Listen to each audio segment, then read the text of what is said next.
આપના સ્ટાર પ્રચારક તરીકે પાયલબેન તમારું નામ જાહેર થયું છે, શું કહેશો?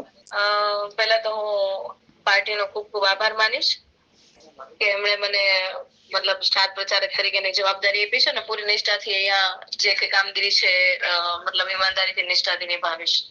અને વિસાવદરની અંદર અત્યારે અમે જ્યાં જ્યાં ફરીએ છીએ ત્યાં મતલબ જે પ્રમાણે માહોલ છે, જે પ્રમાણે લોકો ઈચ્છી રહ્યા છે, એટલે આ વખતે વિસાવદરની અંદર જે રીતે અગાઉ પણ વિસાવદરની જનતાએ આમ આદમી પાર્ટી ઉપર વિશ્વાસ કર્યો હતો એવી રીતે આ વખતે પણ ગોપાલભાઈને ખૂબ મોટી લીડથી ખૂબ જંગી બહુમતીથી જીતાડશે.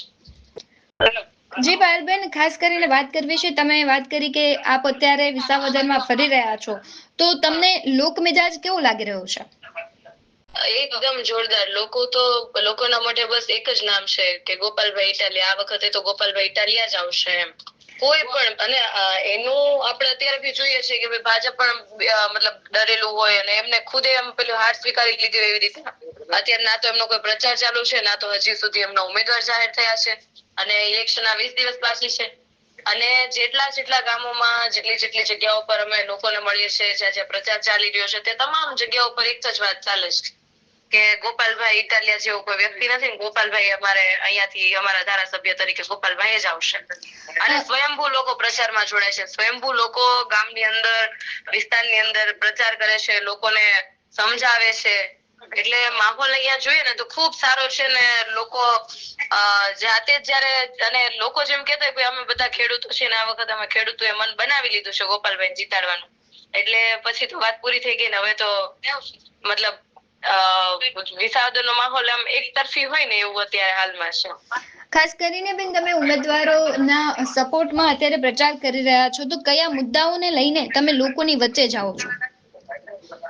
મુદ્દાઓ તો અસંખ્ય છે બેન, મુદ્દાઓની ઘટ જ નથી.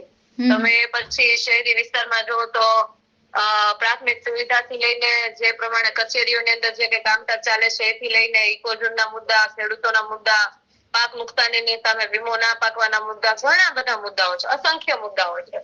અને તમામ અમે મુદ્દાઓ લઈને જઈએ એના પહેલા તો અમે જ્યારે ઉમેદવાર અમારા રાષ્ટ્રીય નેતા ગોપાલભાઈ જ્યારે ગામે ગામ જાય છે, એમની વેદનાની ડાયરી લઈને જાય છે કે કયા ગામના શું મુદ્દાઓ છે, ખરેખર ત્યાં શું કરવું પડે એમ છે, કયા પ્રકારનો અવાજ થવો પડે એમ છે.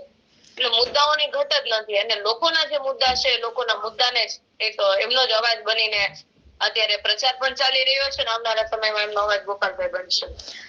ખાસ છેલ્લો પ્રશ્ન બેન એ પૂછવું છું કે જે પ્રમાણે અત્યારે વાતાવરણ એક તરફી લાગી રહ્યું છે, શું લાગી રહ્યું છે કે આપ છે એ વિસાવદર અને કડીમાં જંગી લીડ સાથે જીતશે? 100%. જ્યારે ખાલી કાર્યકર્તાઓ પ્રચાર કરતા હોય ત્યારે આપણે વિચાર કરવો પડે કે શું થશે, પરિણામની ચિંતા થાય, પરંતુ અત્યારે તો ગામે ગામ ખેડૂતો જ્યારે પ્રચારમાં ઉતરે, ખેડૂતોનું જ્યારે જન સમર્થન હોય, ખેડૂતો જ્યારે ગોપાલભાઈને આશીર્વાદ આપવા આવતા હોય, ત્યારે પછી બીજું તો કઈ વિચારી જ ના શકાય ને ખૂબ મોટી સંખ્યામાં લોકો જોડાતા હોય. આવતીકાલે ગોપાલભાઈ જ્યારે ઉમેદવારી ફોર્મ ભરવા જવાના ત્યારે પણ ખૂબ મોટી સંખ્યામાં લોકો જોડાવાના છે, એમને આશીર્વાદ આપવા માટે આવવાના છે. એટલે કડી વિધાનસભા અને વિસાવદર વેસાણ વિધાનસભાની અંદર જંગી બહુમતીથી અમારા ઉમેદવાર છે. જી પાયલબેન, આપ જોડાયા તે બદલ ખૂબ ખૂબ આભાર. જી, થેન્ક યુ સો મચ.